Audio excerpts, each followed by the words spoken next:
Welcome to middle education. लीजिए student, अब आपके सामने आप लोग के बहुत ज़्यादा डिमांड के कारण मैं कक्षा 10वीं के विज्ञान विषय के मासिक प्रश्न माह नवंबर का लेकर के आ चुका हूँ।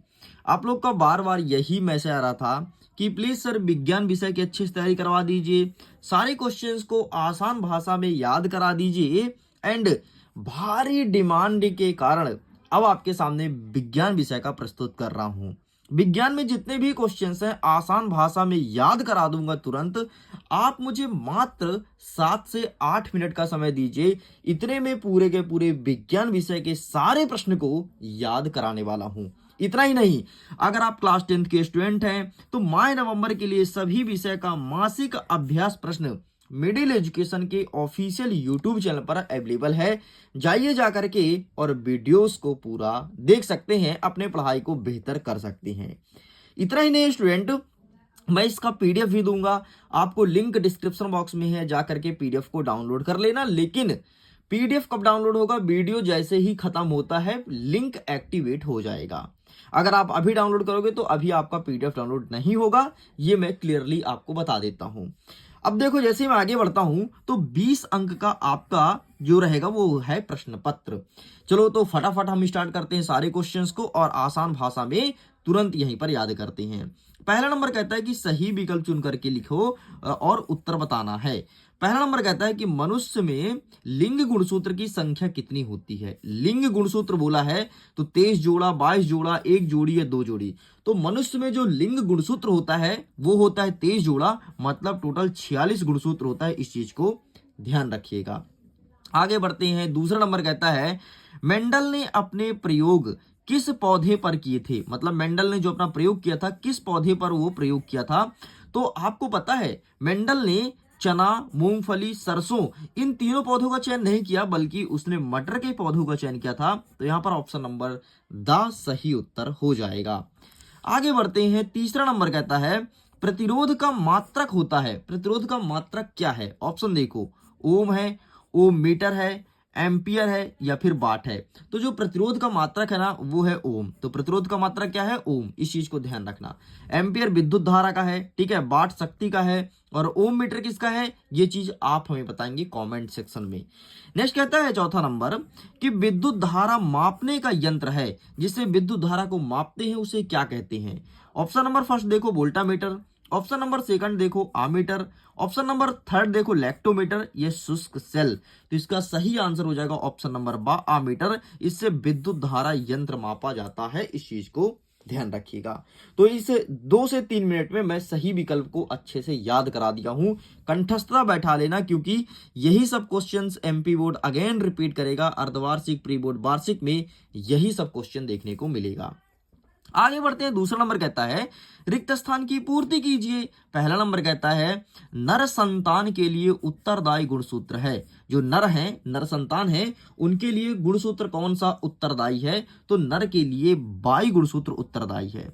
ध्यान रखना, बाई नर के लिए है और जो एक्स होता है वो मादा के लिए होता है। मतलब अगर महिला का एक्स और पुरुष का बाई गुणसूत्र मिल गया तो समझो जब जन्म होगा वो बच्चे का जन्म होगा, और अगर एक्स एक्स का मिलन हुआ बच्ची जन्म लेगी। ठीक है, ये सब आगे डेप्थ में जब हम चैप्टर को पढ़ाएंगे तो डिस्कस करेंगे। फाइनली अभी इतना ही याद रखिए। आगे दूसरा नंबर कहता है कि किसी तार का प्रतिरोध उसकी लंबाई के डैश डैश होता है। तो किसी तार का प्रतिरोध लंबाई के सीधे आनुपातिक होती है। ठीक है, तो सीधे आनुपातिक लिखना, आनुपातिक, आनुपातिक, ठीक, या अनुपातिक, जो लिखना वो लिखना, मतलब अनुपातिक होती है, इस चीज को ध्यान रखना। तीसरा नंबर कहता है कि एक इलेक्ट्रॉन पर कितने कूलाम का आवेश होता है। तो देखना यहाँ पर मैं वैल्यू लिख रहा हूं, -1.602 इंटू 10⁻⁻19 इतना कूलाम होता है भाई एक इलेक्ट्रॉन पर। इस चीज को ध्यान रखिएगा। तो लीजिए, इस प्रकार से आपका खाली स्थान भी कंप्लीट होता है। आगे बढ़ते हैं। तीसरा नंबर कहता है एक वाक्य में उत्तर देना है, ठीक है, और या फिर एक शब्द में उत्तर देना है। पहला नंबर कहता है जीन कोशिका के किस भाग में पाया जाता है। जीन कोशिका के किस भाग में पाया जाता है, ये प्रश्न पूछा है। तो जीन जो पाया जाता है वो पाया जाता है नाभिक के। कहां पर? नाभिक के। नाभिक को अंग्रेजी में न्यूक्लियस कहते हैं। न्यूक्लियस में जीन पाया जाता है। दूसरा नंबर कहता है कि विद्युत आवेश का मात्रक क्या है। तो विद्युत आवेश का मात्रक है कूलाम। तो आप यहां पर क्या लिखेंगे? कूलाम। आगे बढ़ते हैं नेक्स्ट। तीसरा नंबर कहता है एक इलेक्ट्रॉन पर कितना आवेश होता है। ठीक है, यहां पर क्या पूछा है, एक इलेक्ट्रॉन पर कितना कूलाम आवेश होता है, और ये पूछा है कि एक इलेक्ट्रॉन पर कितना आवेश होता है, तो दोनों सेम चीज है। ठीक, तो क्या लिखोगे, -1.602 इंटू 10⁻⁻19। यही होता है भाई, दोनों सेम है, मतलब एक ही प्रश्न को दो बार रिपीट किया है ऐसा कह सकते हो, लेकिन प्रश्न घुमा फिरा के पूछा है। बहुत सारे बच्चों को इसका आंसर पता चलेगा लेकिन इसका नहीं, तो ध्यान रखना, चाहिए हो चाहिए, दोनों सेम है, प्रश्न पूछने का तरीका एकदम सेम है। मैं उम्मीद करता हूं यहां तक जितने भी क्वेश्चंस मैं आपको बताया हूं सारे आपके दिमाग में बैठ गए होंगे और अच्छे से याद भी हो गए होंगे। चलिए स्टूडेंट्स, हम आगे बढ़ते हैं नेक्स्ट क्वेश्चन की तरफ।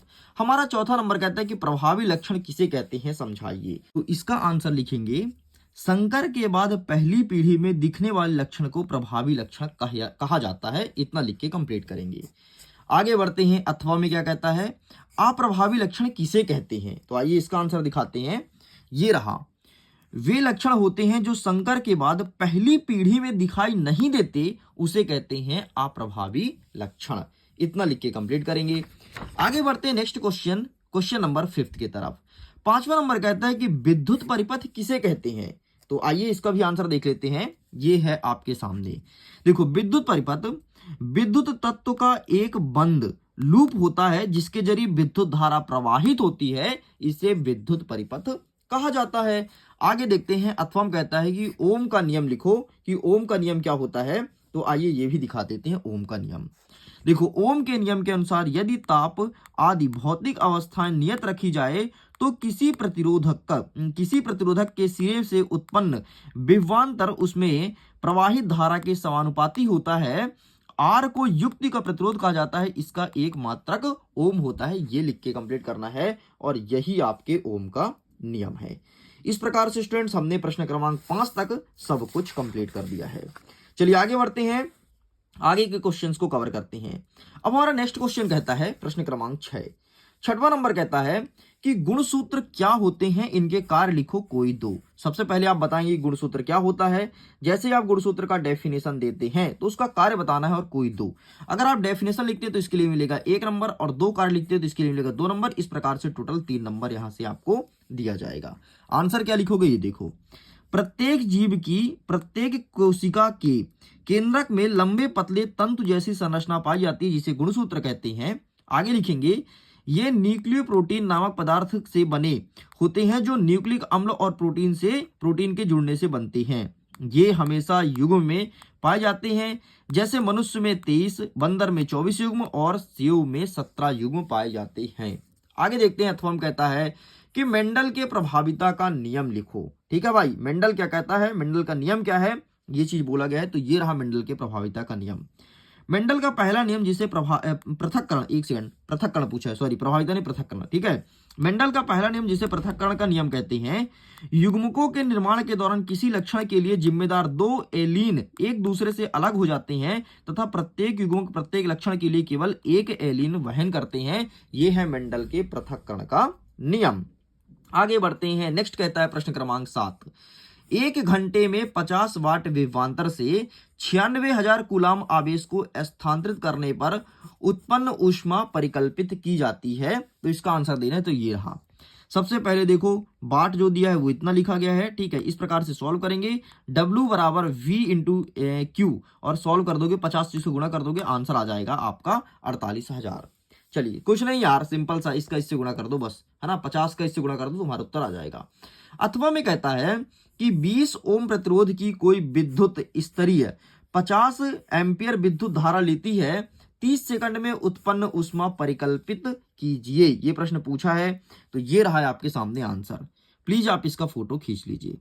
इस प्रकार से सब कुछ कंप्लीट करा दिया गया है विज्ञान विषय का। वीडियो पसंद आए तो वीडियो को लाइक कीजिएगा, दोस्तों के साथ शेयर कीजिएगा, पहली बार चैनल को सब्सक्राइब जरूर करना, पीडीएफ को डाउनलोड करना। इसके साथ ही आप टेलीग्राम, इंस्टाग्राम पर जुड़ना ना भूलना, वहां पर आपको बेहतरीन तैयारी का कंटेंट उपलब्ध कराया जाता है। वीडियो को एंड करता हूं, एग्जाम के लिए all the best, bye bye.